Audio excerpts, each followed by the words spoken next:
My name's Betsy Bullard, and we are standing in front of our farm sign here at Brigeen Farms, where I am the 10th generation to operate the dairy here. So the experience that we're hoping for an open farm day is for folks who enjoy buying dairy products at the grocery store or wherever to see where that process starts. Cool thing about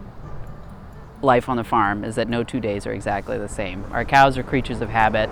so our work schedules, my work schedule, it might start at 4 o'clock in the morning, and it might start with a newborn baby calf, or it might start with some piece of machinery, or it might start with some computer work to check out some of the technology monitoring devices we have to make sure that all 525 cows are as content and healthy as they possibly can be. Currently, the milk from our 525 cows leaves the farm on a daily basis. We sell it wholesale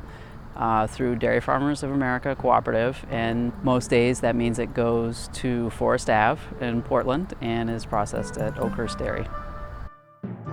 So on Open Farm Day, we'll be giving folks a bit of an idea and an opportunity to check out some cow-to-cone sorts of ice cream products that are a new part of our business, the Canty Cow Creamery, which is located on a part of the farm that was originally a bottling operation back in B&B Dairy back in the 50s.